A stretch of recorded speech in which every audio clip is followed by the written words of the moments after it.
মনে রাখবেন, সে হয়তো ক্ষমা করতে পারে, সে ইসলামের পথে ফিরে আসার কারণে আপনি তার অতীতের ভুল নিয়ে, অতীতের বিষয় নিয়ে তাকে টার্গেট করে তুচ্ছ তাচ্ছিল্য করছেন।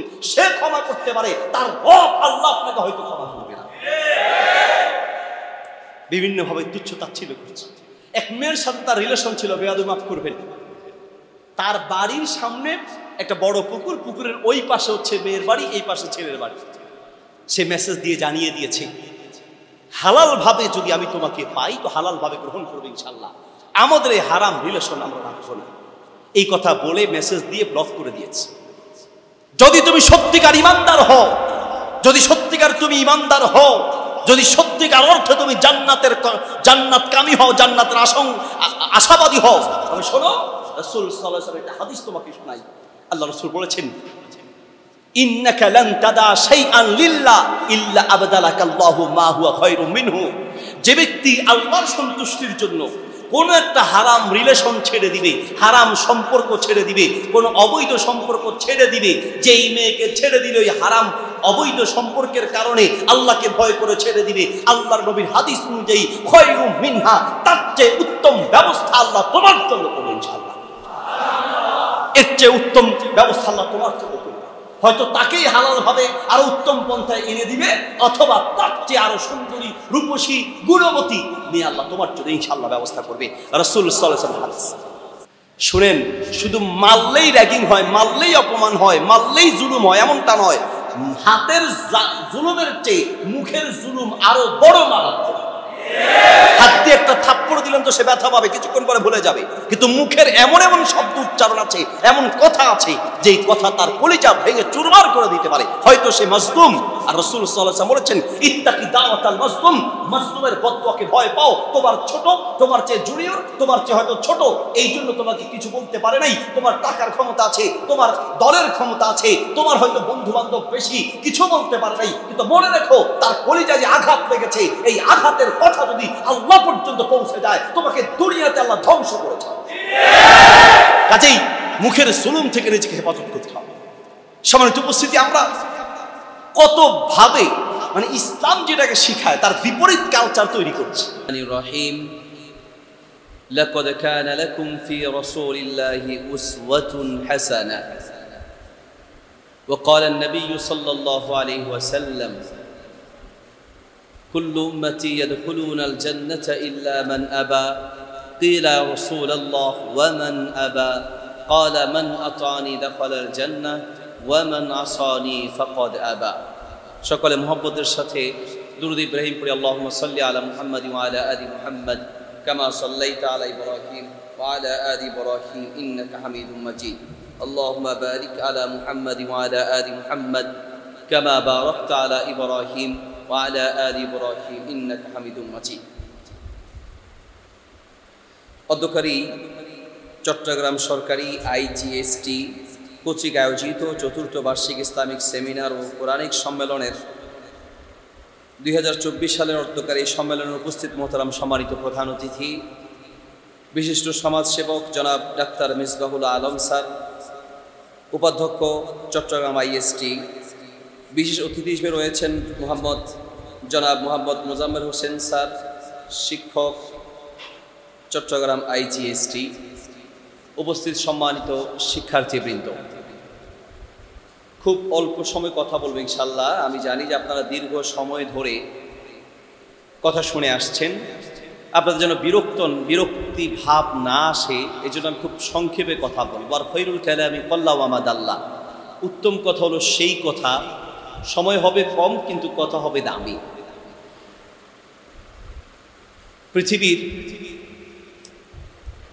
সারা পৃথিবী যখন বিভিন্ন প্রকারের সন্ত্রাসী কর্মকাণ্ড, সকল অন্যায়, জুলুম, অত্যাচার, সকল প্রকার অশ্লীলতা, বেহায়াপনা, সকল প্রকারের, এক কথায় বলতে গেলে সকল প্রকারের অন্যায় যখন পৃথিবী ছেয়ে গিয়েছে, ঠিক সেই মুহূর্তে পৃথিবীতে মানবতার মুক্তির দূত মুহাম্মদুর রাসূলুল্লাহ সাল্লাল্লাহু আলাইহি ওয়াসাল্লামকে প্রেরণ করে পুরো পৃথিবীকে আল্লাহ সুবহানাহু ওয়া তাআলা উল্টে দিয়েছেন, বদলে দিয়েছেন। মুহাম্মদ সাল্লাল্লাহু আলাইহি সাল্লাম এসে পৃথিবীকে তিনি বদলে দিয়েছেন। রাসূল সাল্লাল্লাহু আলাইহি সাল্লামের একটি অন্যতম আদর্শ হচ্ছে তিনি বদলা নিতেন না, বরং বদলে দিতেন। আমাদেরও আদর্শ হওয়া উচিত, আমরা বদলা নিব না, ইনশাআল্লাহ বদলে দেব। বেশ থাক, এটা নিচে থাক, বেশ থাক, দরকার নেই, এখানে আসার দরকার নেই, হ্যাঁ উঠার দরকার নেই। আমরা ইনশাআল্লাহ বদলা নিব না, বদলে দেব ইনশাআল্লাহ। রাজি আছি ইনশাআল্লাহ? আপনি যে পৃথিবীকে, সমাজকে বদলে দিতে চান, তো আপনার মাঝে কিছু গুণ বদলাতে হবে।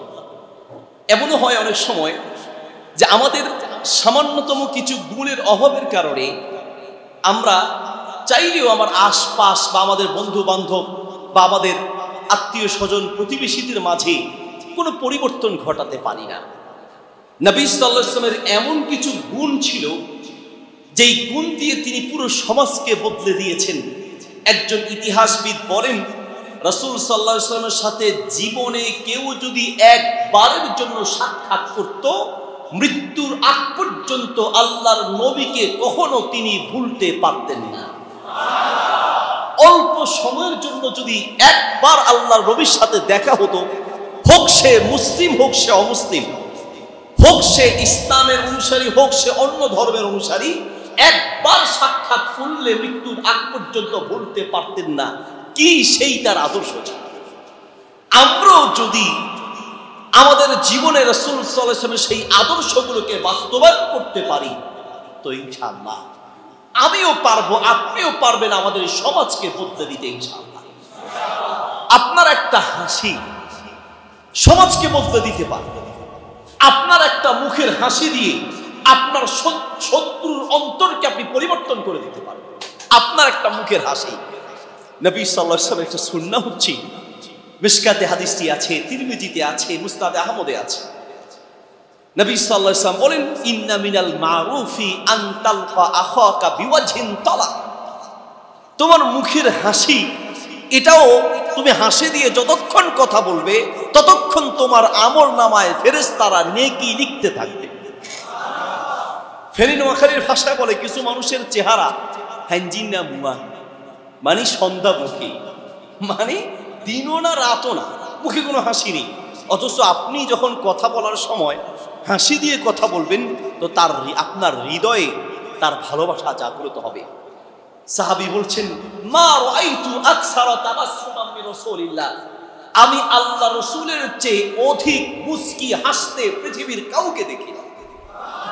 যখনই রাসূলের সাথে আপনি সাহাবায়ে কেরাম সাক্ষাৎ করতে যেতেন, পৃথিবী ভরা টেনশন, উম্মাহকে নিয়ে দুশ্চিন্তা, পুরো পৃথিবীকে নিয়ে দুশ্চিন্তা, উম্মতকে জাহান্নাম থেকে মুক্ত করার দুশ্চিন্তা, কাফেরদের শত্রুতা, মুশরিকদের শত্রুতা, কিন্তু এত দুশ্চিন্তার মধ্যেও মুখের কোণায় হাসি লেগেই থাকত।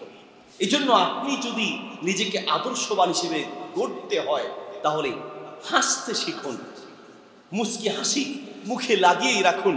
যত বড় শত্রু হোক, যত বড় আপনার বিদ্বেষী হোক, যত বড় আপনার বিরোধী হোক না কেন, আপনার মুখের হাসি তার অন্তরে কিছুটা হলেও প্রভাব ফেলতে পারবে। রাসূল সাল্লাল্লাহু আলাইহি ওয়াসাল্লাম একটা গুরুত্বপূর্ণ সুন্নাহ হচ্ছে মুস্কি হাসি দিয়ে কথা বলা, চেহারার দিকে তাকিয়ে কথা বলা শেখা উচিত।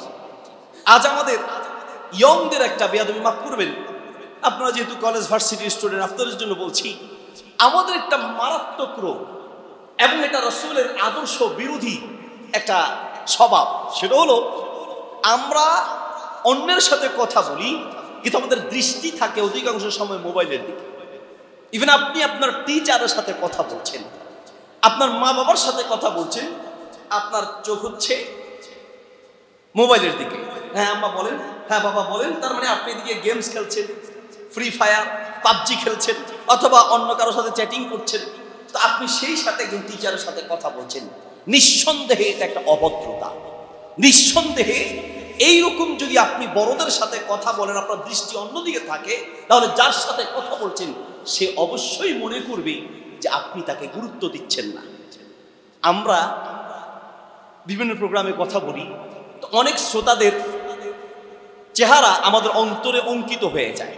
আপনাদের মধ্যে যারা যে যত বেশি আমার দিকে তাকিয়ে কথা শুনতে পারবে তার চেহারা তত বেশি আমার মনে থাকবে। অনেক সময় অনেকে বলে, দেখা হলে ভাই আপনাকে সম্ভবত ওই প্রোগ্রামে দেখেছি, বলে হুজুর এত হাজার হাজার মানুষের মধ্যে আপনি আমার কথা মনে রেখেছেন কিভাবে?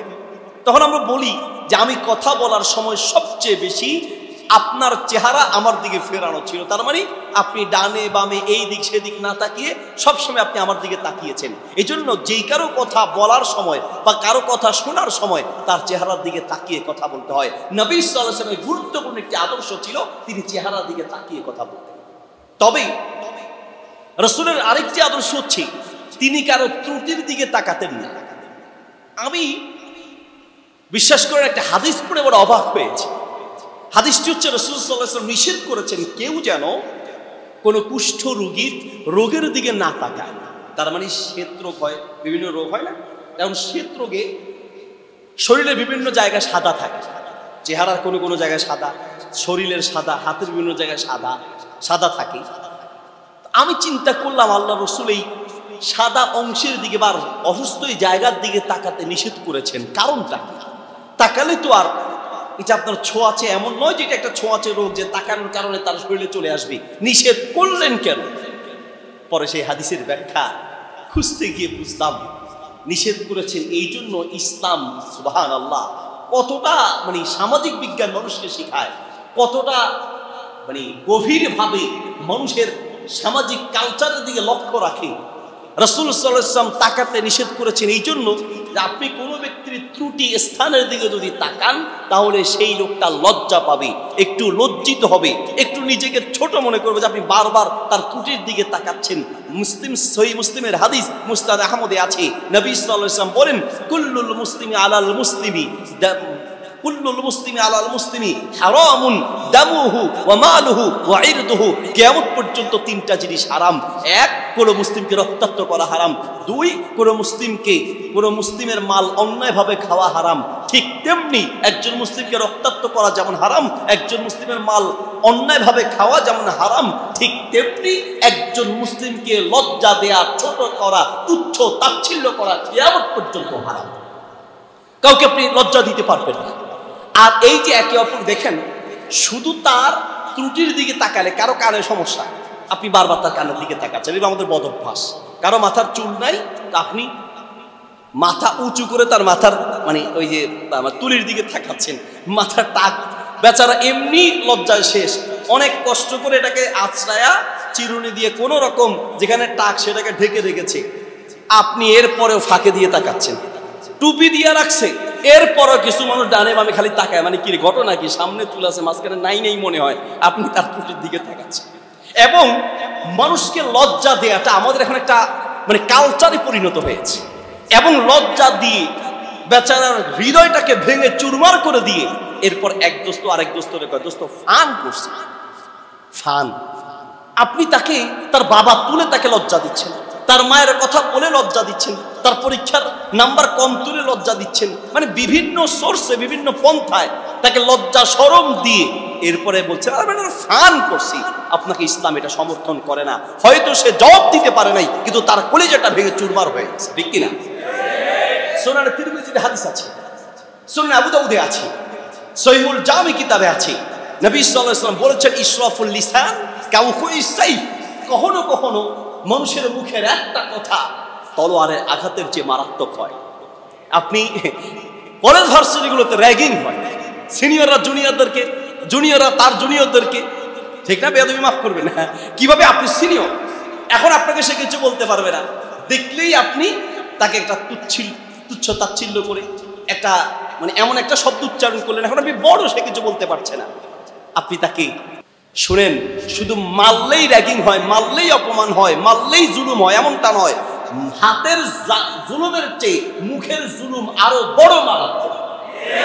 হাত দিয়ে একটা থাপ্পড় দিলেন তো সে ব্যথা পাবে, কিছুক্ষণ পরে ভুলে যাবে। কিন্তু মুখের এমন এমন শব্দ উচ্চারণ আছে, এমন কথা আছে, যেই কথা তার কলিজা ভেঙে চুরমার করে দিতে পারে। হয়তো সে মাজলুম, আর রাসূল সাল্লাল্লাহু আলাইহি ওয়াসাল্লাম বলেছেন ইত্তাকি দাওয়াতাল মাজলুম, মাজলুমের বদদুয়াকে ভয় পাও। তোমার ছোট, তোমার চেয়ে জুনিয়র, তোমার চেয়ে হয়তো ছোট, এই জন্য তোমাকে কিছু বলতে পারে নাই। তোমার টাকার ক্ষমতা আছে, তোমার দলের ক্ষমতা আছে, তোমার হয়তো বন্ধু বান্ধব বেশি, কিছু বলতে পারে নাই। কিন্তু মনে রেখো, তার কলিজায় যে আঘাত লেগেছে, এই আঘাতের কথা যদি আল্লাহ পর্যন্ত পৌঁছে যায়, তোমাকে দুনিয়াতে আল্লাহ ধ্বংস করেছে। কাজেই মুখের জুলুম থেকে নিজেকে হেফাজত করতে হবে। সম্মানিত উপস্থিতি, আমরা কত ভাবে মানে ইসলাম যেটাকে শিখায় তার বিপরীত কালচার তৈরি করছি এবং এটাকে সমাজে আমরা স্বাভাবিক করে দিচ্ছি। বেয়াদবি মাফ করবেন, একজন বক্তা তিনি প্রসঙ্গক্রমে একজন মুরব্বীকে লক্ষ্য করে বলেছে, মুরব্বী মুরব্বী, সবাই জানে। এখন উনি প্রসঙ্গক্রমে মুরব্বী মুরব্বী বলেছেন, আমরা এটাকে একটা ট্রেন্ডিং করে নিয়েছি। আপনি জানেন গতকালকে পত্রিকার খবর, নারীকে মুরব্বী মুরব্বী বলছে, একবার গরম পানি ঢেলে তাকে জ্বালিয়ে দিয়েছে। এবং আমি নিজে দেখেছি, আমরা ত্রাণ বিতরণে গিয়েছি, ত্রাণ বিতরণে গিয়ে মুরব্বীরা যখন আপনার ত্রাণ নিতে আসছে, দেখেন সেখানেও মজা করছে, আল্লাহ মাফ করুন। এক মুরব্বীকে লক্ষ্য করে বলছে, মুরব্বী মুরব্বী কি এক অবাক কাণ্ড, লাইসা মিন্না মান লাম ইয়ারহাম সগীরানা ওয়া লাম ইউক্কির কাবীরানা। ভাই, হাসতে হাসতে বহু মানুষ, জায়গা মতো হাসতে হবে। আপনি যে হাসবেন, হাসার তো জায়গা আছে, কোথায় হাসবেন না, কোথায় কি বলবেন, কোথায় হাসতে হবে, কোথায় কোন কথা বলতে হবে, এটা আপনাকে বুঝতে হবে। আনজিলিন নাস আলা কদরি মানাজিলিহিম, মানুষের পদমর্যাদায় অনুযায়ী তাকে সম্মান দেয়া। বড় ভাই যারা যারা আপনাদের সিনিয়র, তাদেরকে আপনি সম্মান দিবেন। আপনি জুনিয়র, বড়দেরকে সম্মান দিবেন, বড়রা আপনাকে স্নেহ করবে। মুরব্বীদেরকে আপনি সম্মান দিবেন। নবী সাল্লাল্লাহু আলাইহি ওয়াসাল্লাম বলেন, যারা বড়দেরকে সম্মান দিল না, লাইসা মিন্না মান লাম ইয়ারহাম সগীরানা ওয়া লাম ইউক্কির কাবীরানা, বড়দেরকে যদি সম্মান না দেয় তাহলে তারা আল্লাহর নবীর উম্মত হতে পারে না। এবার সিনিয়র ভাইরা খুশি, আগামী কালকে থেকে একটা জুনিয়রের ঘাট ধরবেন আর বলবেন, কালকের ওয়াজ বুঝছো, আমারও সম্মান করে চলবা। আপনি আস্তে, আপনি সম্মান নিতে হলে সম্মান দিতে জানতে হবে। আপনাকে সে সম্মান দিতে বাধ্য হবে যদি আপনার আচার আচরণ সম্মান পাওয়ার উপযুক্ত হয়। নিজেকে এমন ভাবে তৈরি করুন যে আপনাকে উঠতে বসতে চলতে ফিরতে সে ইচ্ছা করে তার কলিজা দিয়ে আপনাকে সম্মান দিবে, ঠিক কিনা? জানাজার খাট সামনে রেখে আমরা জিজ্ঞেস করি, লোকটা কেমন ছিল, কেমন ছিল? সবাই তখন বলে, হ্যাঁ হ্যাঁ ভালো ছিল, ভালো ছিল। মুখে মুখে সবাই তালে তালে বলে লোকটা ভালো ছিল। আর যাওয়ার সময় যেতে যেতে অন্তর অন্তরে বলে, আলার ফলা একটা একবারে জারিবা নাম্বার 1 আছে, ঠিক কিনা? মুখে মুখে বলে ভালো ছিল, আর ফেনীর ভাষায় বলে জারিবার গুয়ার কদ্দা আসিল, এতের মতো জারিবার দুনিয়া আরেকটা আসিল না। তাহলে আল্লাহ আপনার অন্তরটা দেখবে। আপনার মৃত্যুর পরে এমন কিছু বন্ধু, এমন কিছু ছোট ভাই তৈরি করে যান, আপনি মরে যাবেন, আপনার মৃত্যুর পরে আপনার জন্য চোখের পানি ফেলে কাঁদবে। আপনার মৃত্যুর পরে আলহামদুলিল্লাহ নয় ইন্না লিল্লাহ পড়বে, ঠিক কিনা? এমনও তো আছে, এমন দল, এমন সংগঠন, এমন কিছু সিনিয়র আছে যারা মরার পরে তার ছোট যারা আছে অন্য সবাই আলহামদুলিল্লাহ বলে, কারণ জাহান্নামের একটা কুকুর মারা গেল, ঠিক কিনা? পালিয়ে গেলে খুশি হয়, আপনার পালানোতে অন্যরা কেন খুশি হয়? কারণ আপনি এইভাবে নিজের জীবনকে গঠন করেছেন। এমন ভাবে চলুন যে আপনার অধীনস্থ, আপনার যারা সহযোগী থাকবে তারা আপনাকে কলিজা দিয়ে ভালোবাসবে, কলিজা দিয়ে ভালোবাসবে। সেইভাবেই জীবন গড়তে হবে। আপনার অধীনস্থ তাদের প্রতি স্নেহশীল হন। কিভাবে হতে হয় নবী সাল্লাল্লাহু আলাইহি ওয়াসাল্লাম দেখিয়েছেন। আমার ভাষাকে আপনারা বুঝতে পারেন? রাসূল সাল্লাল্লাহু আলাইহি ওয়াসাল্লামের সাথে ছিলেন আনাস রাদিয়াল্লাহু তাআলা আনহু।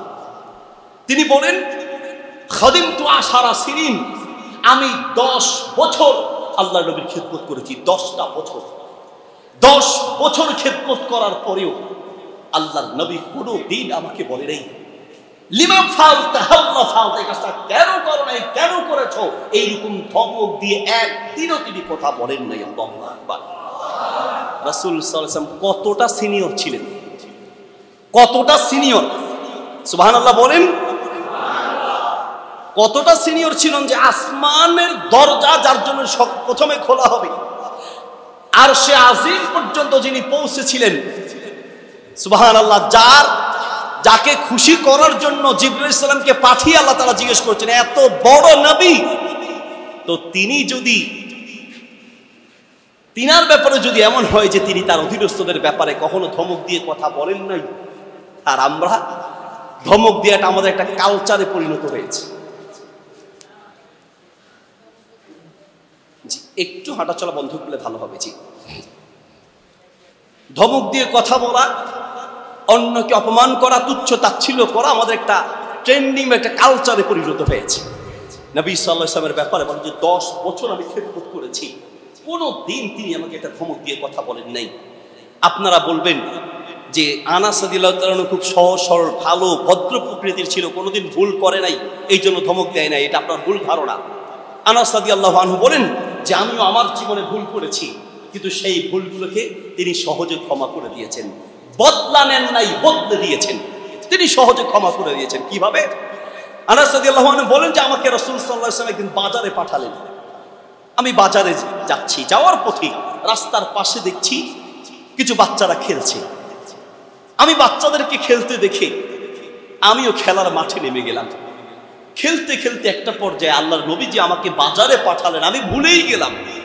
রাসূল সাল্লাল্লাহু আলাইহি ওয়াসাল্লাম এবার আমাকে খুঁজতে লাগলেন। আনাসকে পাঠালাম বাজারে, আদর করে আল্লাহর নবী আনাসকে ডাকতেন নাইস। উনাইসকে আমি বাজারে পাঠালাম, কোথায় গেল খুঁজে পাচ্ছি না। রাসূল সাল্লাল্লাহু আলাইহি ওয়াসাল্লাম বের হয়ে খুঁজতে খুঁজতে কিছুক্ষণ পরে দেখলেন যে আনাস বাজারে খেলছে, মাঠে খেলছে। পাঠিয়েছে বাজারে, গিয়েছে খেলার মাঠে। এবার বলেন আমাদের টিচার হলে, আমাদের স্যারেরা হলে, আমাদের ওস্তাদরা হলে, আমাদের বড় ভাইয়েরা হলে বা আমাদের মুরব্বীরা হলে কি করতো? পাঠাইছি বাজারে, তুই খেলতে গেছস। লাঠি পাইলে লাঠি, লাঠি না পাইলে ইট, ইট না পাইলে পাথর, যাই পায় সেটা নিয়ে লুঙ্গি গোস মাইরা এদিকে আয়, ঠিক কিনা? রাসূল সাল্লাল্লাহু আলাইহি ওয়াসাল্লাম দেখলেন খেলছে। সুবহানাল্লাহ, কেমন নবী ছিলেন! নামাসি ভুঁবো খেলা, পিছন থেকে গিয়ে চোখটা চেপে ধরলেন। আনাস কসম দিয়ে বলছেন যে কে? চিন্তা করলেন যে এত নরম হাত, এটা তো দুনিয়ার সাধারণ কোনো খেলোয়াড়ের হাত হতে পারে না, আর আল্লাহ রাসূলও তো এখানে আসার কথা নয়। কসম দিয়ে বললেন যে আপনি কে? আল্লাহ কসম দিয়ে বললেন যে আপনি আমার চোখ দুটি খুলে দেন। যখন চোখ দুটি ছেড়ে দিয়েছে, আনাস রাদিয়াল্লাহু আনহু বলেন আমি পিছন দিকে তাকিয়ে দেখছি এটা দুনিয়ার কোনো খেলোয়াড় নয়, ইনি হচ্ছেন সাইয়্যিদুল আম্বিয়া মুহাম্মদুর রাসূলুল্লাহ সাল্লাল্লাহু আলাইহি ওয়াসাল্লাম। কাকে বলে উদারতা? আপনি পৃথিবীকে বদলে দিতে চান, সমাজকে বদলে দিতে চান, তো নিজেকে উদার বানান, নিজের মনটাকে, অন্তরটাকে বিশাল করান। বদলা নেওয়ার চিন্তা নয়, প্রতিশোধ নেওয়ার চিন্তা নয়, বরং ক্ষমা করার এই গুণ নিজের মধ্যে বাস্তবায়ন করতে হবে, ঠিক কিনা? উদারতা কাকে বলে? ভালোবাসা কাকে বলে? কি দিয়ে আপনাকে বুঝাই? কি ভাই আমার, নবী সাল্লাল্লাহু আলাইহি ওয়াসাল্লাম দীর্ঘদিন পর্যন্ত তিনি সেলাই করা কাপড় পরছেন। একজন দেখলেন, এক মহিলা দেখে নিজে একটা সুন্দর কাপড় বানিয়ে আনলেন। এনে নতুন কাপড়টা আল্লাহ রাসূলের হাতে দিয়ে বললেন, ইয়া রাসূলুল্লাহ, এটা আপনার জন্য আমি নিজ হাতে তৈরি করেছি। রাসূল সাল্লাল্লাহু আলাইহি ওয়াসাল্লাম সে কাপড়টা নিলেন। এতদিন পর্যন্ত ছেঁড়া কাপড় পরেছে, নতুন কাপড়টা মাত্র হাতে নিলেন। নেয়ার পরে একজন সাহাবী দেখে বলছেন, মা আহসানা হাযিহি ইয়া রাসূলুল্লাহ, কতই না সুন্দর কাপড়টা, ইস কত সুন্দর কাপড়, এটা যদি আপনি আমাকে দিয়ে দিতেন। ঘরে নতুন কোনো কাপড় নাই, ছেঁড়া কাপড় অবস্থায় একটা নতুন কাপড় পেয়েছে, তাও চেয়ে বসলো। আমরা হলে কি করতাম? ত্রাণ দিতে গিয়ে কতজন রাগের চোটে যারা নিতে আসছে তাদের গায়ে পর্যন্ত আঘাত করছে, আর যারা নিতে এসেছে তাদের মধ্যে ভুল ত্রুটি ছিল, অভাবে স্বভাব নষ্ট হয়, ঠিক না? গালাগালি শুরু করে, মানে মুখে যা আসে তাই বলে আল্লাহ মাফ করুন। যাই হোক, রাসূল সাল্লাল্লাহু আলাইহি ওয়াসাল্লাম বললেন একটু অপেক্ষা করুন। তিনি নতুন কাপড়টা পরেছিলেন, সেই কাপড়টা পরবর্তীতে একটা মাত্র নতুন কাপড়, সেটা এনে সেই সাহাবীর হাতে তুলে দিয়ে বললেন, এটা তুমি নিয়ে যাও। সুবহানাল্লাহ, শুধু চেয়েছেন। অন্য সাহাবীরা তাকে ধমক দিতে লাগলেন, দেখেছো আল্লাহ রাসূলের কোনো কাপড় নাই, ছেঁড়া কাপড় পরছেন, আর এটাও তুমি চেয়ে বসলে। সে সাহাবী বললেন, আমাকে তোমরা ধমক দিও না, আমি আসলে কাপড়টা পরার জন্য আল্লাহ নবীর কাছ থেকে চাই নেই, আমি চেয়েছি রাসূলের সেই কাপড়টা আমার মৃত্যুর উপরে আমার কাফন আর দাফনের জন্য রেখে দিন, আমার কাফন দাফনের জন্য রেখে দিন। উদারতা কাকে বলে? উদারতা উদারতা কাকে বলে? প্রিয় ভাইয়ের, আবার পৃথিবীকে বদলে দিতে চান, হৃদয়টাকে ভালোবাসা দিয়ে ভরে দিতে হবে। বদলা নেওয়ার চিন্তা, প্রতিশোধ নেওয়ার চিন্তা নয়, বরং মানুষের জন্য হৃদয়টাকে বিশাল করতে হবে। রাসূল সাল্লাল্লাহু আলাইহি ওয়াসাল্লাম যেমন ছিলেন, তার আশেপাশের সাহাবীগণকেও ঠিক সেইভাবেই তৈরি করেছেন। এক একজন উদারতার সাগর ছিলেন। আল্লাহু আকবার। আবু বকর রাদিয়াল্লাহু তাআলা আনহু রাসূল সাল্লাল্লাহু আলাইহি ওয়াসাল্লামের সবচেয়ে কাছের সাহাবী, ঠিক না? রাসূল সাল্লাল্লাহু আলাইহি ওয়াসাল্লামের সবচেয়ে কাছের সাহাবী। প্রতিদিন ফজরের নামাজ পড়ে তিনি মরুভূমির দিকে চলে যান। ওমর রাদিয়াল্লাহু তাআলা চিন্তা করেন, নামাজ পড়ে আমাদের সাথে গল্প গুজব না করে বা কথাবার্তা না বলে তিনি দেখি যে মরুভূমির দিকে কোথায় যান, আমি একটু দেখব। ওমর রাদিয়াল্লাহু তাআলা পিছনে পিছনে গেলেন, দেখলেন যে একটা কুঁড়ে ঘর, একটা গরিব মানুষ একটা ঘরের ভিতরে ঢুকলেন। ওমর রাদিয়াল্লাহু তাআলা সেই বাড়ির পাশে একটা পাথরের পিছনে লুকিয়ে থাকলেন। কিছুক্ষণ পর, প্রায় 1.5-2 ঘন্টা পরে আবু বকর রাদিয়াল্লাহু তাআলা বের হয়ে চলে গেলেন। ওমর রাদিয়াল্লাহু তাআলা আস্তে আস্তে সেই ঘরে ঢুকলেন। কি করে আমি একটু দেখি। সেই ঘরে প্রবেশ করে দেখলেন একজন বৃদ্ধা মহিলা, চোখে দেখতে পান না, তিনি খাটের উপরে বসে নাস্তা করছেন। আবু বকর রাদিয়াল্লাহু তাআলা আনহুকে তিনি, ওই মহিলা কোনোদিন দেখে নাই, চোখ নাই তো। ওমর রাদিয়াল্লাহু তাআলা মহিলাকে জিজ্ঞেস করলেন, আপনার কাছে একটু আগে যে লোকটা এসেছে তিনি কে, চিনেন? আর কেনই বা আসেন? মহিলাটি বললেন, আমি লোকটাকে চিনি না, তবে তিনি খুবই একজন ভালো মানুষ, আমার আত্মীয় স্বজন নন তিনি, কিন্তু লোকটা যে খুবই ভালো মানুষ এতে কোনো সন্দেহ। আমি বলবো, কাকে বলে উদারতা? মানুষের প্রতি ভালোবাসা কাকে বলে? বদলে দিতে চান সমাজকে, তো নিজের মধ্যে মানুষের প্রতি ভালোবাসার জন্ম করে, সৃষ্টি করেন, তৈরি করেন। নবী সাল্লাল্লাহু আলাইহি ওয়াসাল্লাম বলেন, আল মুমিনুনা কারাজুলিন ওয়াহিদিন ইন ইশতাকা আইনুহু ইশতাকা কুল্লু ওয়া ইন ইশতাকা রাসু ইশতাকা কুল্লু। সারা পৃথিবীর মুসলমানরা এক অখণ্ড ব্যক্তির মতো। একজন ব্যক্তির মাথায় ব্যথা হলে তার পুরো শরীর ব্যথিত হয়, চোখে ব্যথা হলে পুরো শরীর ব্যথিত হয়। ঠিক তেমনি মুসলমান হবে সারা বিশ্বের যে কোনো প্রান্তে কোনো মুসলমান নির্যাতিত হলে সারা বিশ্বের মুসলমানদের কলিজায় আঘাত লাগবে। বিশ্বের যে কোনো প্রান্তে কোনো মুসলমান নির্যাতিত হলে আপনার কলিজায় আঘাত লাগতে হবে, চোখের পানি পড়তে হবে। আপনি দেখছেন, শুনছেন ফিলিস্তিনের মুসলমানদের উপরে নির্যাতন, স্টিম রোলার চলছে, আপনার চোখে পানি নেই, কলিজায় ব্যথা নাই। আমি তো বলতে চাই আপনার ঈমান এখনো পরিপূর্ণ হয়। মানুষের প্রতি ভালোবাসা থাকা, এটা ঈমানের পরিচয়, এটা ঈমানের পরিচয়। আলী রাদিয়াল্লাহু তাআলা আনহু মৃত্যুবরণ করার পরে ওনাকে যখন গোসল দিচ্ছে, তোনার পিঠে ঠিক এই জায়গাগুলোতে কিছু দাগ পেয়েছেন, শক্ত হয়ে গিয়েছে। যারা গোসল দিচ্ছেন তারা ভাবলেন যে পিঠে এইরকম দাগ তো তাদের থাকার কথা। যারা কুলি বুঝেন, পিঠে করে যারা চালের বস্তা, আটার বস্তা টানে উঠায় নামায়, তো তাদের এই পিঠ শক্ত হয়ে যায়, কালো দাগ হয়ে যায়। তো আলী রাদিয়াল্লাহু তাআলা পিঠে এরকম দাগ, তার পরিবারের লোকেরা চিন্তা করলো যে তিনি তো এরকম কোনো কাজ করতেন না, ওনার এই পিঠে দাগের কারণটা কি? অনেকে জিজ্ঞেস করলো, বললো যে এটা কোনো রোগ তো হতে পারে, কিন্তু আমাদের জানা নাই। তিনি মারা যাওয়ার কিছুদিন পর এবার দল বেঁধে বেঁধে এতিমরা আসতে লাগলো, বিধবা মহিলারা আসতে লাগলো। বলছে, তো তোমরা এতদিন কোথায় ছিলে? বলছে, আমাদের অভাব, আমাদের ঘরে কোনো খাবার দাবার নাই, আমাদেরকে রাষ্ট্রীয়ভাবে খাবার দাবারের ব্যবস্থা করেন। তো বলছে, নাই বুঝলাম, তো এতদিন কি করে খেয়েছো? বলছে, এতদিন আমিরুল মুমিনিন আলী রাদিয়াল্লাহু তাআলা যতদিন জীবিত ছিল, তিনি রাতের অন্ধকারে কাঁধে করে করে আমাদের কাছে খাবার পৌঁছে দিতেন। আমরা সবাই তার দায়িত্বে ছিলাম। যতদিন জীবিত ছিল টেনশন ছিল না। তার মৃত্যুর পরে এখন আর আমাদের অভাব, আমাদের আর পাশে দাঁড়ানোর মতো কাউকে খুঁজে পাইনি। আল্লাহু আকবার। আলী রাদিয়াল্লাহু তাআলা মৃত্যুর পরে বোঝা গিয়েছে তার গুরুত্ব।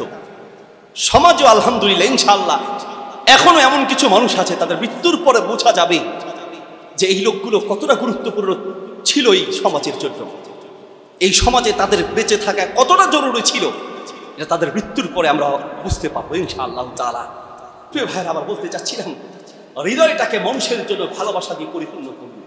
নবী সাল্লাল্লাহু আলাইহি ওয়াসাল্লাম বলেন, ওয়াল্লাহু ফি আউনিল আবদ মা কানা আল আবদু ফি আউনি আখিহি। মানুষ যতক্ষণ আরেকজন মানুষের উপকারে লেগে থাকবে, স্বয়ং আল্লাহ ততক্ষণ তোমার উপকারে লেগে থাকবে। আল্লাহ আপনার উপকারে লেগে থাকবে। অন্যের কল্যাণে নিজেকে নিয়োজিত রাখুন, তরুণ যুবক ভাই, এখনই সময়, সবাই এখনই। নবী সাল্লাল্লাহু আলাইহি ওয়াসাল্লাম নবী সাল্লাল্লাহু আলাইহি ওয়াসাল্লাম বলেন, খায়রুন নাস আনফাউহুম লিন-নাস, মানুষের মধ্যে শ্রেষ্ঠতম মানুষ হচ্ছে সে যে যত বেশি মানুষের উপকার করে, মানুষের কল্যাণ করে, মানুষের উপকার করে, মানুষের কল্যাণ করে। আসুন আমরা নিজেদেরকে মানুষের কল্যাণে নিয়োজিত রাখি। যুবক ভাইয়েরা, এখনই আপনাদের সময়। বুখারী শরীফের প্রথম খণ্ডের 191 নম্বর পৃষ্ঠায়, সহিহ মুসলিম দ্বিতীয় খণ্ডের 331 নম্বর পৃষ্ঠায় হাদিস রয়েছে। নবী সাল্লাল্লাহু আলাইহি ওয়াসাল্লাম বলেন, হাসরের মাঠে 7 প্রকারের লোক আল্লাহর আরশের ছায়ায় স্থান পাবে। লা জিল্লা ইল্লা জিল্লু, যেই দিন আল্লাহর ছায়া ছাড়া আর কোনো ছায়া থাকবে না, সেই দিন আল্লাহর আরশের ছায়ায় বিশেষ মেহমানদারিতে থাকবে। ওয়াশাবুন নাশা ফি ইবাদাতিল্লাহ, ওই যুবক যেই যুবক তার যৌবনকাল আল্লাহর ইবাদতে পার করেছে। যদিও সবচেয়ে বড় চ্যালেঞ্জ, এই যুগে একজন যুবক নিজের চরিত্রকে হেফাজত করার চেয়ে বড় যুদ্ধ এই পৃথিবীতে দ্বিতীয় আরেকটা হতে পারে না। একের পর এক মিস কল দিবে, একের পর এক ডাইরেক্ট কল দিবে, একের পর এক মেসেজ দিবে, একের পর এক ব্ল্যাকমেল করবে। ইমোশনাল ব্ল্যাকমেল, রূপের ব্ল্যাকমেল, সৌন্দর্যের ব্ল্যাকমেল, অর্থের ব্ল্যাকমেল, বেয়াদবি মাফ করবেন, যৌবনের ব্ল্যাকমেল, কত রং বেরঙ্গি আপনার উপরে ব্ল্যাকমেল করা হবে। নবী সাল্লাল্লাহু আলাইহি ওয়াসাল্লাম যে যুবক বলবে, দাতুম রাআতুন জাতু মানসাবিন ওয়া জামালিন, সুন্দরী মেয়ে তাকে আহ্বান জানালো, বংশওয়ালা মেয়ে তাকে বললো, আসো একটু কথা বলি, আসো আজ একটু মিট করি, দেখা করি, আসো একটু কথা বলি, একটু সময় কাটাই। তখন সেই যে যুবক বলবে, আখাফুল্লাহ, আমি আমার আল্লাহকে ভয় করি, আমি আমার আল্লাহকে ভয় করি, আমি যেতে পারি না তোমার সাথে। এই কথা বলে যে অন্যায় থেকে বেঁচে থাকতে পারবে, কিয়ামতের মাঠে তার জন্য আরশের ছায়ায় স্থান হবে। প্রিয় ভাইরা আমার, আপনি মনে করছেন এখন তো যৌবনকাল, যাক না আর কয়টা দিন, একটু দাড়ি উঠুক, একটু বয়স হোক, ঠিক হয়ে যাবে, একদম ভালো হয়ে যাবে। আপনি যে একদম ভালো হয়ে যাবেন, সেই ভালো হওয়ার জন্য সময় পাবেন, কি গ্যারান্টি আপনার আছে বলেন আমাকে? কলেজের এক তরুণ যুবক হঠাৎ করেই চেঞ্জ, ওয়াজ শুনে পরিবর্তন হলো, নামাজ পড়া শুরু করলো, মুখে দাড়ি রাখা শুরু করলো। আর নামাজ শুরু করা, বিশেষ করে মুখে দাড়ি রাখা, টুপি দেওয়া শুরু হলেই তখনই তো খোঁচানিটা সবচেয়ে বেশি আসে, ঠিক না? ওরে হাতে হুজুর হইছে, এবার তার পিছনের ইতিহাস নিয়ে টানাটানি, ঠিক কিনা? ওরে হাতে হুজুর, উমা হুজুর, কত রং বেরঙ্গে আপনি অপমান করছেন, কত তিরস্কার করছেন। মনে রাখবেন, সে হয়তো ক্ষমা করতে পারে, সে ইসলামের পথে ফিরে আসার কারণে আপনি তার অতীতের ভুল নিয়ে, অতীতের বিষয় নিয়ে তাকে টার্গেট করে তুচ্ছ তাচ্ছিল্য করছেন। সে ক্ষমা করতে পারে, তার রব আল্লাহ আপনাকে হয়তো ক্ষমা করবে না। বিভিন্নভাবে তুচ্ছ তাচ্ছিল্য করছে। এক মেয়ের সাথে তার রিলেশন ছিল, বেয়াদবি মাফ করবেন, তার বাড়ির সামনে একটা বড় পুকুর, পুকুরের ওই পাশে হচ্ছে মেয়ের বাড়ি, এই পাশে ছেলের বাড়ি। সে মেসেজ দিয়ে জানিয়ে দিয়েছে, হালাল ভাবে যদি আমি তোমাকে পাই তো হালাল ভাবে গ্রহণ করবো ইনশাল্লাহ, আমাদের এই হারাম রিলেশন আমরা রাখবো না। এই কথা বলে মেসেজ দিয়ে ব্লক করে দিয়েছে। যদি তুমি সত্যিকার ইমানদার হও, যদি সত্যিকার তুমি ইমানদার হও, যদি সত্যিকার অর্থে তুমি জান্নাতকামী হও, জান্নাতের আশাবাদী হও, তবে শোনো, রাসূল সাল্লাল্লাহু আলাইহি ওয়াসাল্লাম একটা হাদিস তোমাকে শোনাই। আল্লাহ রাসূল বলেছেন, ইন্নাকা লান তাদা শাইআন লিল্লাহ ইল্লা আবদালাকাল্লাহু মা হুয়া খায়রুম মিনহু। যে ব্যক্তি আল্লাহর সন্তুষ্টির জন্য কোন একটা হারাম রিলেশন ছেড়ে দিবে, হারাম সম্পর্ক ছেড়ে দিবে, কোন অবৈধ সম্পর্ক ছেড়ে দিবে, যেই মেয়েকে ছেড়ে দিলে ওই হারাম অবৈধ সম্পর্কের কারণে আল্লাহকে ভয় করে ছেড়ে দিবে, আল্লাহর নবীর হাদিস অনুযায়ী খায়রুম মিনহা, তার চেয়ে উত্তম ব্যবস্থা আল্লাহ তোমার জন্য করবে ইনশাআল্লাহ। এর চেয়ে উত্তম ব্যবস্থা আল্লাহ তোমার জন্য করবে। হয়তো তাকেই হালাল ভাবে আরো উত্তম পন্থায় এনে দিবে, অথবা তার চেয়ে আরো সুন্দরী, রূপসী, গুণবতী নিয়ে আল্লাহ তোমার জন্য ইনশাআল্লাহ ব্যবস্থা করবে। রাসূল সাল্লাল্লাহু আলাইহি ওয়াসাল্লাম হাদিস। বলা সহজ, আমি জানি হুজুর আপনি কোন ছেড়ে দিতে একদিন মেসেজ দিতে দেরি হলেই তো হুজুর কলিজায় আগুন ধরে যায়। হুজুর মেসেজে একদিন কথা যদি বলতে না পারি তো তাইলে তো হুজুর আমি মনে হয় দুনিয়ায় নাই। হুজুর আমার মনে হয় যে একদিন যদি তার সাথে তার চেহারাটা না দেখি তো আমার পেটের ভাত হজম হয় না। হুজুর আপনি বলেন ছেড়ে দিতে, কিভাবে সম্ভব? সম্ভব। শোনো এদিকে শোনো, এই পৃথিবীর সবচেয়ে বড় সম্পদ হচ্ছে চরিত্র। এটা একবার নষ্ট হবে, এদিকে এটা যদি নষ্ট হয়ে যায় তোমার সব নষ্ট হয়ে যাবে, সব। নবী সাল্লাল্লাহু আলাইহি ওয়াসাল্লাম একটা হাদিস শোনাই, আল্লাহ রাসূল বলেছেন ইন্না লিসাইয়্যাতি সাওয়াদান ফিল ওয়াজহি, হারাম রিলেশনের দুনিয়ার পরকালের শাস্তি তো আছেই, এই দুনিয়ার কিছু শাস্তির কথা বলে যায়। নাম্বার 1 সাওয়াদান ফিল ওয়াজহি, চেহারার সৌন্দর্য নষ্ট হয়ে যাবে। মানুষ কালো হতে পারে, মানুষের চেহারা একটা মায়া থাকে। যারা বেয়াদবি মাফ করবে এই ধরনের অবৈধ সম্পর্কে বেশি জড়িত, হোয়াটসঅ্যাপে 3-4টা আছে, ইমোতে 3-4টা, মেসেঞ্জারে 3-4টা, মানে অভাব নাই। তো দেখবেন যে কয়দিন পর চেহারার তার সৌন্দর্য বা চেহারার যে দিনদারিত্বের ভাব সেটা শেষ। নাম্বার 2 নুকসান ফির রিজকি, রিজিকের বরকত কমে যাবে। লাখ টাকা মাসে ইনকাম করে, মাস শেষ হওয়ার পরে অভাব। আর একজন মাসে 20 থেকে 25,000 টাকা ইনকাম করে, মাস শেষে আরো 10,000 টাকা জমা থাকে। পার্থক্য একজনের রুজিতে বরকত আছে আর একজনের রুজিতে বরকত।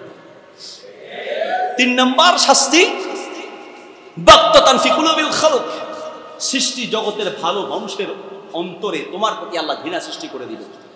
তোমাকে মানুষ বলবে তো আমার তো অনেক ফ্রেন্ড আছে, সব ফ্রেন্ড তোমার পকেট কাটার জন্য তোমার ফ্রেন্ড।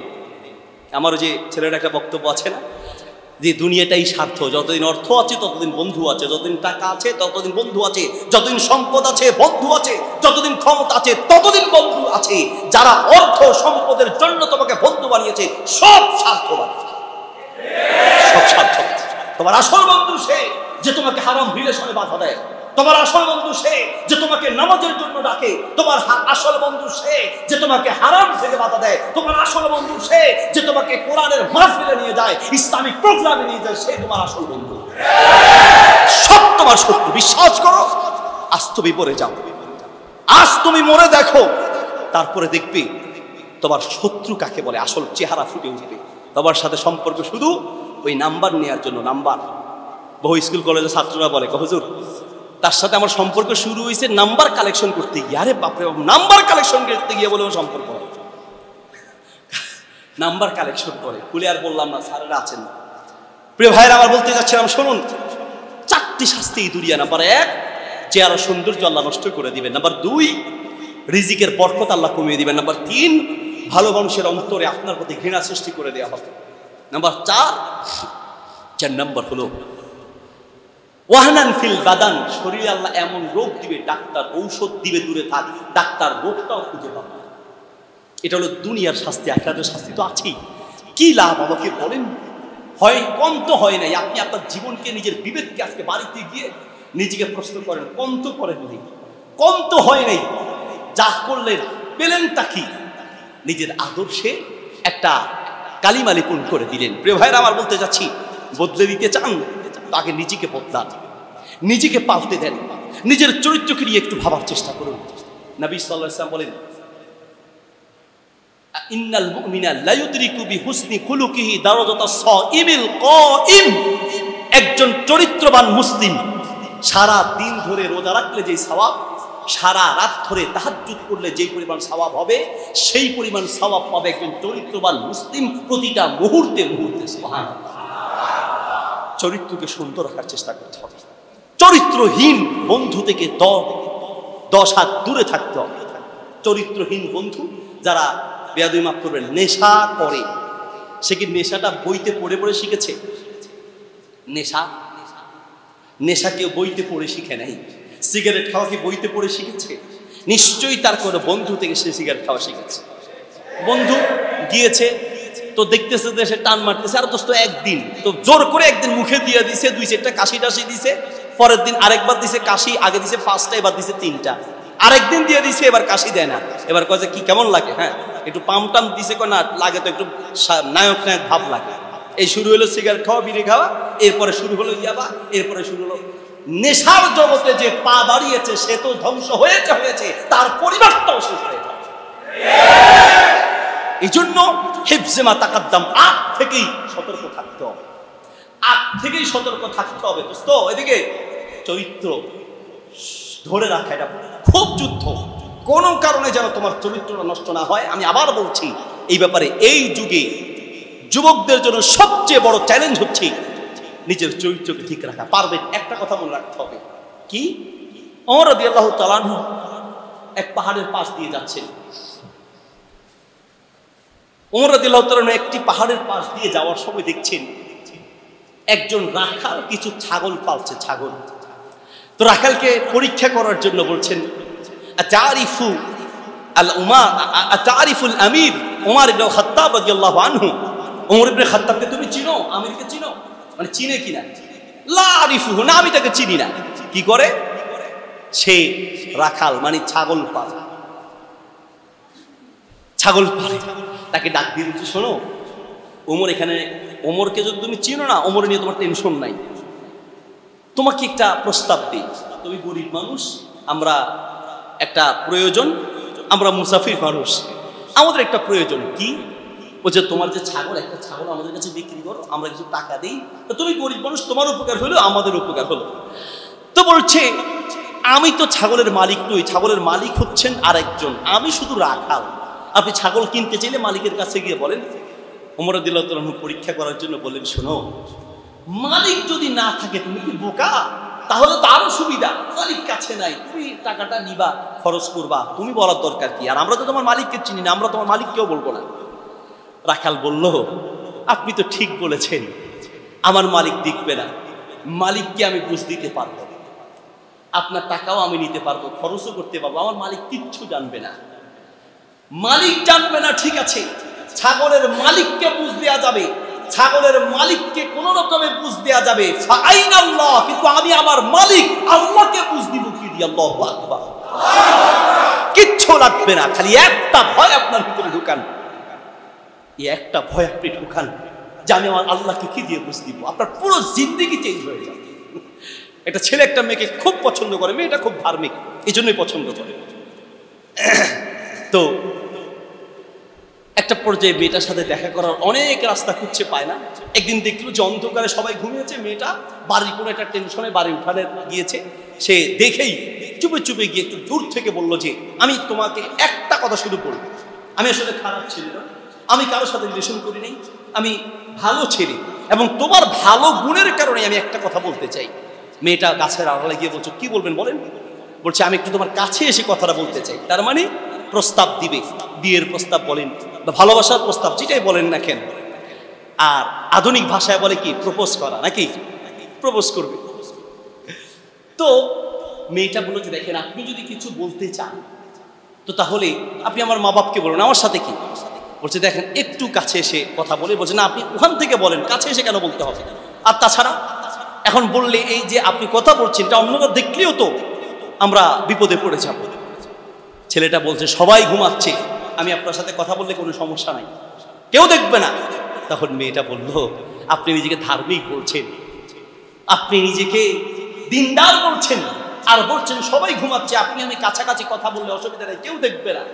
লা তা'খুযুহু সিনাতুন ওয়ালা নাওম, আপনার জানা উচিত যে আপনার রব আল্লাহ তিনি কখনো ঘুমান না, ঠিক কি না? সবার চোখকে ফাঁকি দেওয়া যাবে, কিন্তু আল্লাহর চোখকে আপনি ফাঁকি দিবেন কি করে? আল্লাহর চোখকে ফাঁকি দিবেন কি করে? ভাইরা আমার, একটা জিনিস, নিজেকে বদলাতে চান, সমাজকে বদলাবেন তো নিজেকে বদলান, আর নিজেকে বদলাতে চান তো নিজের ভিতরে আল্লাহর ভয় ঢোকানোর চেষ্টা করুন। আল্লাহর ভয় ঢোকানোর চেষ্টা করুন। প্রতিটি পা মাটিতে ফেলতে গিয়ে একটা পা সামনে আগানোর আগে একবার নয় 1000 বার ভাবতে থাকুন যে আমার পরবর্তী জীবনগুলো কি হবে, আমি কিভাবে চলবো, কিভাবে চলছি, আমাকে আল্লাহর সামনে জবাব দিতে হবে, আমি কিভাবে জবাব দিব। ইমাম বুখারী, আপনি হয়তো ভাবতে পারেন যে আমরা মেডিকেলের স্টুডেন্ট, কথা আমরা কলেজের স্টুডেন্ট, তো আমরা কিভাবে এদিকে আমরা কিভাবে আপনাদের মতো স্কলার বা আপনাদের মতো দ্বীনের পথে আমরা এগিয়ে আসবো, আমাদের দ্বারা বোধহয় সম্ভব নয়, এইরকম একটা নার্ভাস আমাদের অনেকের মধ্যে কাজ করে। ইমাম বুখারীর নাম শুনেছেন না? ইমাম মুসলিমের নাম শুনেছেন তো? ইমাম বুখারী আর ইমাম মুসলিমের উস্তাদের নাম হচ্ছে আব্দুল্লাহ ইবনে মাসলামা রাহিমাহুল্লাহ। আব্দুল্লাহ ইবনে মাসলামা জীবনের প্রথম দিকে তিনি মদ খেতেন এবং প্রকাশ্যে হেঁটে হেঁটে মদ খেতেন। ক্ষমতাধর ব্যক্তি, কেউ বাধা দেন নাই। ক্ষমতা আছে, দেখেন নাই বিগত অনেক দিন, অনেক বছর পর্যন্ত প্রকাশ্যে অন্যায় করেছে, চাঁদাবাজি করেছে, প্রকাশ্যে র্যাগিং করেছে, প্রকাশ্যে মাদক গ্রহণ করেছে, বলার মতো কোনো সাহস আমরাও পাইনি, ঠিক কিনা? সেই দিন আলহামদুলিল্লাহ বদলে গিয়েছে। প্রকাশ্যে মদ খাচ্ছে, মদের বোতল হাতে নিয়ে নিয়ে মদ খাচ্ছে। তো একদিন মদ খেতে খেতে হাঁটতে হাঁটতে গিয়ে মসজিদের সামনে দেখছেন যে একজন আলেম দাঁড়িয়ে আছে। যেমন আমরা কোথাও গেলে, একেবারে হোটেলে ভাত খেতে গেলে অনেক মানুষ এসে হুজুর একটা ছবি তুলি, একটা সেলফি তুলি, একটা ছোট পিকচার নেই, এটা ভালোবাসা, আমরাও সুযোগ করে দেই। অনেক সময় ইচ্ছে করে দেখি যে দূর দূর থেকে ভয়ে ভয়ে চিন্তা করে হুজুরের কাছে, আমাদের কাছে আসবে কি আসবে না, তো আমরা ইচ্ছে করে গিয়ে হাত মুসাফা করি, ভাই কেমন আছেন, কি অবস্থা, চিনেন মনে হচ্ছে, হুজুর কোথায় দেখছি, নেটে দেখছি মনে হয়, কিন্তু ওখানে তো একটু মানে সেই রকম লাগে, এখন একটু এইরকম লাগে, ঠিক না?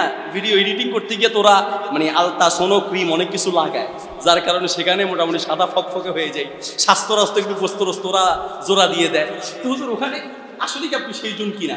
তা এই তো ইমাম শোবা রহিমাহুল্লাহ তিনি মসজিদের সামনে দাঁড়িয়ে হাদিস বর্ণনা করছেন। এক একজন মাসালা জিজ্ঞেস করে তিনি মাসালার জবাব দিচ্ছেন। অনেক মানুষ ঘিরে ধরল। আব্দুল্লাহ বিন মাসলামা মদের বোতল হাতে নিয়ে যেতে যেতে একটা পর্যায়ে জিজ্ঞেস করলেন, মান হুয়া? বলছে হুয়া মুহাদ্দিসুন।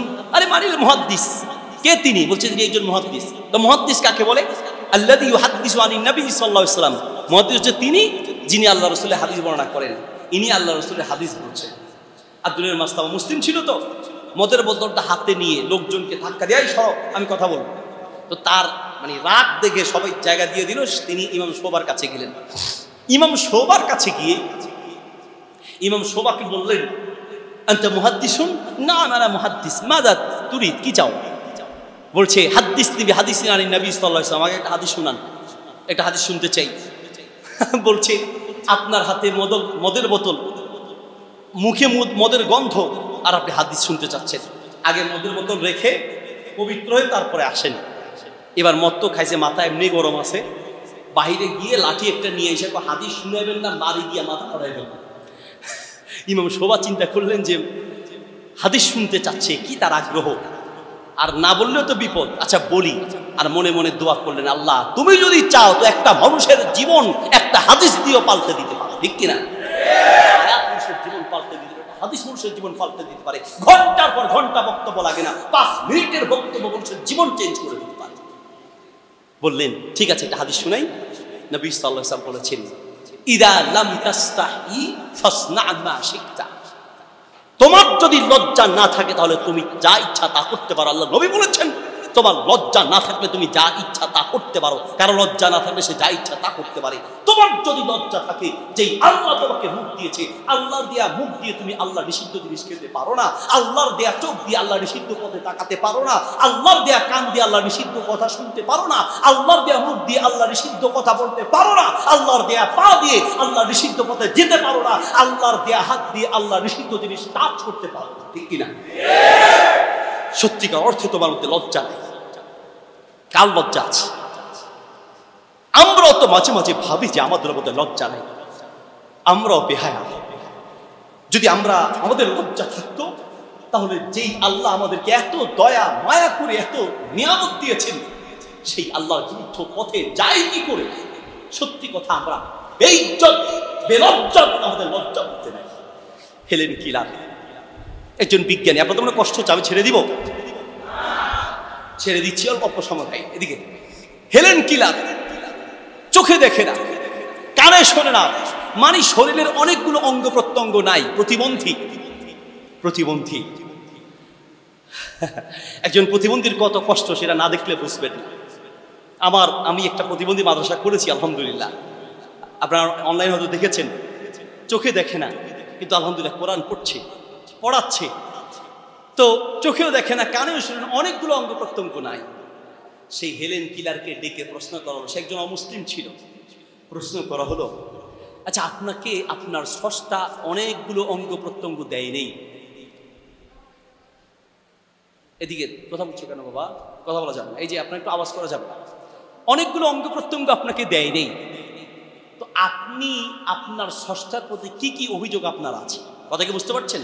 হেলেন কিলার প্রতিবন্ধী অনেকগুলো অঙ্গ প্রত্যঙ্গ তার নাই, তো বলছে যে আপনাকে যে আপনার স্রষ্টা যেহেতু সমুসলিম আপনাকে এতগুলো অঙ্গ প্রত্যঙ্গ দেয় নেই, তো আপনার স্রষ্টার প্রতি আপনার অনুভূতি বা অভিযোগগুলো কেমন? হেলেন কিলার বলছে, শুনুন, আমার স্রষ্টা আমাকে কি কি অঙ্গ প্রত্যঙ্গ দেয় নেই, এই জন্য আমি অভিযোগ করার সময়টা কোথায়? কারণ আমার স্রষ্টা আমাকে যা যা দিয়েছেন সেইগুলোর কৃতজ্ঞতাও তো এখন পর্যন্ত আদায় করতে পারেনি। এবার বলেন, আল্লাহ যে আপনাকে দুটা চোখ দিয়েছেন, সেই চোখের কি কৃতজ্ঞতা আপনি আদায় করেছেন? আপনার আল্লাহ যে আপনাকে কান দিয়েছেন, কি কৃতজ্ঞতা আদায় করেছেন? অশ্লীল ভিডিওগুলো দেখার সময় একটা বার চিন্তা করা দরকার যে আপনাকে আল্লাহ চোখ দিয়েছেন তার কোরআন পড়ার জন্য, কিন্তু আপনি আল্লাহর দেওয়া চোখ দিয়ে আল্লাহর কোরআন না করে আপনি অশ্লীল ভিডিওগুলো দেখছেন। কিয়ামতের মাঠে বহু ব্যক্তি দুনিয়ায় চোখ আছে কিন্তু অন্ধ হয়ে। সূরা তাহা আয়াত 24, 25, 26, 27, ওয়ামান আ'রাযা আন যিকরি ফাইন্না লাহু মাঈশাতান দানকা। যারা কোরআন না শিখে দুনিয়া থেকে বিদায় হবে, কোরআনকে গুরুত্ব না দিবে, তো তাদের জীবনকে আল্লাহ শান্তিময় করে দিব। ঘরে বাইরে হাতে ঘাটে মাঠে কোথাও শান্তি থাকবে না। ওয়া নাহশুরুহু ইয়াওমাল কিয়ামাতি আ'মা, এবং কিয়ামতের দিন তাকে অন্ধ করে উঠানো হবে। ক্বালা, সে বলবে, লিমা হাশারতানি, কেন আমাকে উঠানো হলো আমা, অন্ধ করে। ওয়াকাদ কুনতু বাসীরা, আল্লাহ আমি তো দুনিয়ায় চোখ ছিল, দেখতাম। আমি সায়েন্সের বই পড়েছি, মেডিকেলের বই পড়েছি, আমি তো দেখতাম, আমি নাটক দেখেছি, ছবি দেখেছি, অশ্লীল ভিডিও দেখেছি, আমি তো সব দেখতাম, কিন্তু রব আজ আমি অন্ধ করে হয়ে কেন উঠলাম? আল্লাহ বলবেন, কাযালিক, ঠিক বলেছো, তোমাকে আমি চোখ দিয়েছিলাম। আতাতকা আয়াতুনা, তোমার কাছে আমি চোখ দিয়েছি, আবার আমার কোরআন পাঠিয়েছি আমার এই কোরআনটা পড়ার জন্য। ফানাসিতাহা, কিন্তু তুমি আমার এই কোরআনটাকে ভুলেছিলে। আমি কোরআন দিয়েছি, চোখও দিয়েছি, মুখও দিয়েছি আমার এই কোরআন পড়ার জন্য, কিন্তু আমার দেয়া চোখ দিয়ে তুমি আমার কোরআন পড়ো নাই। ওয়া কাযালিকাল ইয়াউমা তুনসা, তুমি যেহেতু দুনিয়ায় আমার কোরআনকে ভুলে গিয়েছো, তো আমি আল্লাহ আজ আখিরাতে তোমাকে ভুলে গেলাম। নাউযুবিল্লাহি মিন যালিক। তো সেই দিন আপনার কি হবে আর আমার কি হবে বলেন? প্রিয় ভাইয়ের, আমার আলোচনা দীর্ঘায়িত করবো না, কারণ বেশি সময় হলে আপনাদের কষ্ট হয়ে যাবে। মূল কথায় চলে আসি। যদি নিজেকে বদলাতে চাই, সমাজকে বদলাতে চাই, তো নিজেকে বদলাতে হবে। আর নিজেকে বদলাতে হলে আত্তাকওয়া হাহুনা, আল্লাহ নবী বলেছেন, এখানে তোমার একটা কলব আছে, এই জায়গায় আল্লাহর ভয় ঢুকাও। চলছো ফিরছো যা কিছু করছো, মনে রাখো, ওয়ায়ামুদ্দুহুম ফি তুগয়ানিহিম ইয়ামাহুন, আজকের জুলুম করছো, এদিকে আজ হোক কাল হোক 15 বছর পরে হলেও তার শাস্তি তোমাকে পেতে হবে। জুলুম আজ করছো তো আল্লাহ ছাড় দেন, কিন্তু ছেড়ে দেন না, মনে রাখো, জালেমদের শাস্তি হবে।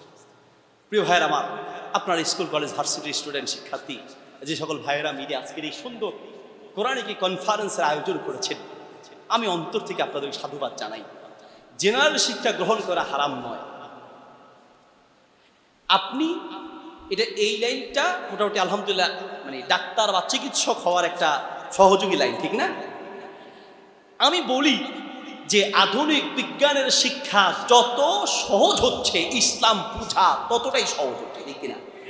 আধুনিক বিজ্ঞান যত মানে অগ্রগতি হবে, ইসলাম বুঝা তত সহজ হবে। আমরা মাঝে মাঝে হাদিস পড়ি, আমি শুধু ইসলামটাকে ভালো করে বোঝার জন্য একটা ডাক্তারি কোর্স আছে, DMA, diploma in medical assistant. আমরা মূলত মাদ্রাসার ছাত্র, আমি DMA করেছি।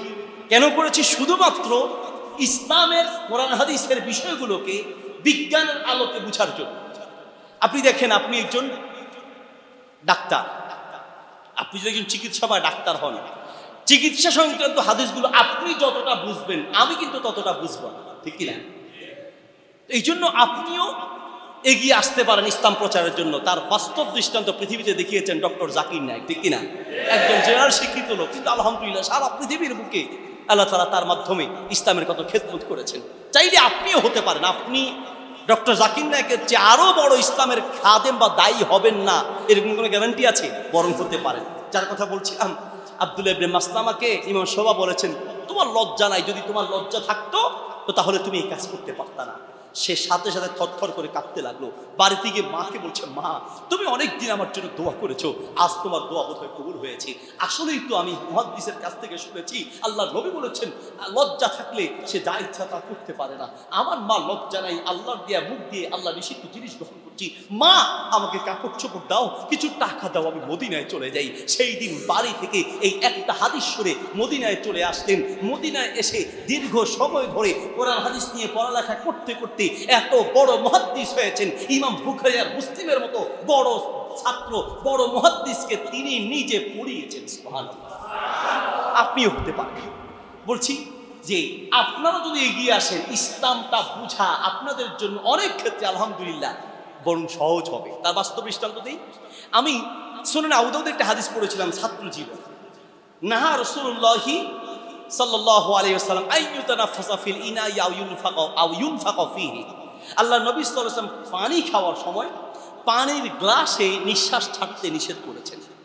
এখন আমরা জানলাম যে পানির গ্লাসে নিঃশ্বাস ছাড়া নিষেধ, কিন্তু আপনি যারা জানে না, হোটেলে গেলে দেখবেন যে সাদা গ্লাস আর সাদা নাই, এটা পুরো ধোঁয়াচে হয়ে যায়, নিঃশ্বাস ছাড়ে গ্লাসের মধ্যে। এটা আবার একটা ভুল বুঝাবুঝিও আছে, কারণ কিছু উলামা ইকরাম বলেছেন আর একটা হাদিসে আছে পানি খাওয়ার সুন্নাহ হচ্ছে 3টা শ্বাসে খাওয়া। আর 3 নিঃশ্বাসে খাওয়ার অর্থ হচ্ছে নিঃশ্বাসটা গ্লাসের বাহিরে ফেলবেন। কিছু মানুষ মনে করছে যে 3 নিঃশ্বাসে খেতে হবে, নিঃশ্বাস 3টাই গ্লাসের মধ্যে ঢালতে হবে, এই জন্য পানির গ্লাসে নিঃশ্বাস ছাড়ে। তো রাসূল সাল্লাল্লাহু আলাইহি ওয়াসাল্লাম পানির গ্লাসে, পানির পাত্রে নিঃশ্বাস ছাড়তে নিষেধ করেছেন কেন? এটা আমরা হাদিস পড়েছি, কিন্তু চিকিৎসা বিজ্ঞানের সাথে জড়িত যারা তারা বুঝেন। আমরা যে নিঃশ্বাস গ্রহণ করি বা সায়েন্সের ছাত্ররা বুঝবেন, এই নিঃশ্বাসের সাথে আমাদের ভিতরে কি যায়? অক্সিজেন। কি যায়? Carbon die oxide. আর বিজ্ঞানীদের তথ্য হচ্ছে কার্বন ডাই অক্সাইড হচ্ছে ক্ষতিকর। এখন আমি নিঃশ্বাস ছাড়লে পানিতে সে কার্বন ডাই অক্সাইড মিশ্রিত হবে, খাবেন তো আপনি অসুস্থ হবেন। যেটা বিজ্ঞান বের করেছে ১৫০০ বছর পরে, ইসলাম বলেছে ১৫০০ বছর আগে। আল্লাহু আকবার। গত ১-১.৫ বছর আগের কথা, আমি একটা হাদিস পড়ে বড় অবাক হলাম। রাসূল সাল্লাল্লাহু আলাইহি ওয়াসাল্লাম মাঝে মাঝে মাটিতে খালি পায়ে হাঁটতে বলেছেন। মাটিতে খালি পায়ে হাঁটা বা খালি পায়ে হাঁটার মধ্যে কি ফায়দা? এবার আমি অনলাইনে সার্চ দিলাম, আপনি খুঁজলেও পাবেন। চিকিৎসা বিজ্ঞানীদের অভিমত হলো খালি পায়ে হাঁটার মধ্যে শরীরের অনেকগুলো উপকারিতা আছে। বিজ্ঞান বের করেছে ১৪০০ বছর পরে, আর ইসলাম বলেছে ১৪০০ বছর আগে। রাসূল সাল্লাল্লাহু আলাইহি ওয়াসাল্লাম একটা হাদিস বলেছেন, জার্মানির একজন বিজ্ঞানী রাস্তার এক পাশ দিয়ে যাচ্ছেন, যাওয়ার সময় একটা কাগজ পেলেন। কাগজ পেয়ে তিনি দেখলেন যেখানে একটা লেখা আছে। লেখাটা কি? ইংলিশে অনুবাদ করা আছে। লেখাটা হচ্ছে যে কোনো যখন কেউ কোনো কুকুর কোনো পাত্রে মুখ দিবে, সে পাত্রটাকে 7 বার ধৌত করো এবং 1 বার মাটি দিয়ে ধৌত করো। বিজ্ঞানী চিন্তা করলেন যেটা কোন কথা, কে বললো এমন কথা, মাটি দিয়ে কেন ধুতে হবে? জিজ্ঞেস করলেন অনেকজনকে, একজন মুসলিম বললেন যে এটা ইসলামের কথা, আমাদের নবী মুহাম্মদ সাল্লাল্লাহু আলাইহি ওয়াসাল্লাম বলেছেন। বলো তাহলে কেন মাটি দিয়ে কেন ধুতে হবে? তিনি বললেন যে কারণটা আমার জানা নাই, তবে এতটুকু জানি আল্লাহর নবী কখনো অহেতুক কোনো কথা বলতে পারেন না। তিনি যেহেতু বলেছেন মাটি দিয়ে ধুতে, অবশ্যই কোনো না কোনো হেতু, কোনো না কোনো কারণ আছে। বলা আছে তাহলে আমি পরীক্ষা করে দেখবো। তিনি তার গবেষণাগারে নিলেন, কুকুরকে একটা খাবারের পাত্রে খাবার দিলেন, দেওয়ার পরে সেই খাবারটা সরিয়ে ফেললেন, প্লেটটা এমনি কোনো কিছুর মাধ্যম ছাড়াই এমনিতে ধুলেন। দেখলেন যে এখনো কুকুরের সেই লালা বা জীবাণু মুক্ত হয় নেই। আবার ধুইলেন, পরীক্ষা করলেন, দেখলেন না এখনো জীবাণু আছে। অবশেষে তিনি মাটি নিয়ে এসে মাটি দিয়ে ভালো করে ধৌত করে তারপরে পরীক্ষা করে দেখলেন যে কুকুরের সেই বিন্দু পরিমাণ জীবাণু আর বাকি নাই। বুঝা গেল যে মাটির মধ্যে কুকুরের জীবাণু দূর করার মতো উপাদান আছে। এরপরে তিনি ইসলাম গ্রহণ করে মুসলমান হয়ে গেলেন। আমি যদি আপনাকে শুধু এই বিষয়গুলো বলি, তো আপনি অবাক হয়ে যাবেন যে এক এক করে তথ্য বিজ্ঞান যা 1400 বছর পরে বলছে, ইসলাম তা 1400 বছর আগে বলেছে। সুনান ইবনে মাজার একটা হাদিস আছে, নবী সাল্লাল্লাহু আলাইহি ওয়াসাল্লাম বলেছেন খামসুম মিনাল ফিতরাতি, আল্লাহর নবীর ফিতরাতি সুন্নাত হলো 5টা। কথা কি বুঝতে পারছেন? 5টা ফিতরাতি সুন্নাত। 1, তাকলিবুল আসফার, আঙ্গুলের নখ কেটে সমান করে রাখা। আর এখন নখ বড় রাখা, এটা আমাদের একটা স্টাইল হয়েছে, নখ বড় রাখা। ইসলাম বা রাসূল সাল্লাল্লাহু আলাইহি ওয়াসাল্লামের আদর্শ নখ ছোট করে রাখা, একটা বড় একটা ছোট, এটা ইসলামের আদর্শ নয়। নখ বড় রাখলে অসুবিধা কি? চিকিৎসা বিজ্ঞানীদের অভিমত এবং বিভিন্নভাবে আপনারাও জানেন যে নখের ভিতরে যে ময়লা সেটা সাধারণ ধোয়ায় যায় না। এটা নিয়ে যদি আপনি সেই হাত দিয়ে যদি আপনি খাবার খেতে যান, ময়লা গিয়ে আপনার পেট অসুখ হতে পারে। এই জন্য আল্লাহ রাসূল নিষেধ করেছেন। 2 নম্বর ফিতরাতি সুন্নাত হলো নাকফুল ইবিতি, বগলের নিচের পশম 40 দিন আগে কাটতে হবে। কিসের 40 দিন? কতদিন যে আল্লাহর গজব গেছে তার কোনো হিসাব নেই। 2 হাত যদি আকাশের দিকে উঠায় মনে হবে এখানে আফ্রিকার জঙ্গল হয়ে আছে, কত বাঘ আর ভাল্লুক যে আছে আল্লাহ ভালো জানে, ঠিক না? তাহলে 40 দিন আগে কেন কাটতে হবে? যদি 40 দিন পার হয় বা বেশি সময় হয় তাহলে এখানে দুর্গন্ধ হবে, মানুষের ব্যাকটেরিয়া বিভিন্ন জায়গায় ছড়াবে, আরেকজন অসুস্থ হবে, আপনি অসুস্থ হবেন। 3 নম্বর ফিতরাতি সুন্নাত হলো কস্তু শারিফ, মোচ কেটে ছোট করে রাখা। মোচ যদি বড় হয় তাহলে সেখান থেকে আপনার নাকের ময়লা জমে সেখান থেকে বিভিন্ন রোগ সৃষ্টি হতে পারে। 5 নম্বর ফিতরাতি সুন্নাত হলো আল ইখতিতান, যেটা বলতে চেয়েছিলাম, বেয়াদবি মাফ করবেন। 5 নম্বর ফিতরাতি সুন্নাত হলো মুসলমানি করানো, যেটাকে খতনা করানো বলে, মানে মাথার চামড়াটা কেটে ফেলে দেয়া। অনেক সময় ইসলাম বিদ্বেষীরা ইসলামের এই বিধানকে নিয়ে লেখালেখি করতো, এই চামড়া কাটার কেন দরকার, কি দরকার, বাচ্চাদেরকে কেন কষ্ট দিতে হয়, এইভাবে বিভিন্নভাবে এটার বিরুদ্ধে লেখালেখি করতো। এখন এটার বিরুদ্ধে লেখালেখি করে না, কারণ আমেরিকার বিভিন্ন হসপিটাল, আমি নিজে খোঁজ নিয়েছি, ওখানকার অনেক ডাক্তারদের সাথে আমাদের সম্পর্ক আছে। ইউরোপ আমেরিকার অনেক হসপিটালে অসংখ্য এমন রোগী আছেন, বেয়াদবি মাফ করবেন, সামনের এই চামড়াটা না কাটার কারণে এটার ভিতরে ময়লা জমতে জমতে সিফটিস, গনোরিয়া বিভিন্ন রোগ হওয়া শুরু করেছে। এরপরে এখন ছোটবেলায় কাটে নাই, বুড়া বয়সে এখন কাটাকাটি শুরু হয়েছে। মুসলমান এখন বুড়া বয়সে করাচ্ছে, উপায় নাই তো, কারণ এটা তো বিভিন্ন ব্যাকটেরিয়া ঢুকে বিভিন্ন ধরনের রোগ শুরু হয়েছে। প্রিয় ভাইয়েরা, আমার বলতে চাচ্ছিলাম দুনিয়ায় শান্তি রাসূল সাল্লাল্লাহু আলাইহি ওয়াসাল্লামের সুন্নাহ মানার মাধ্যমে।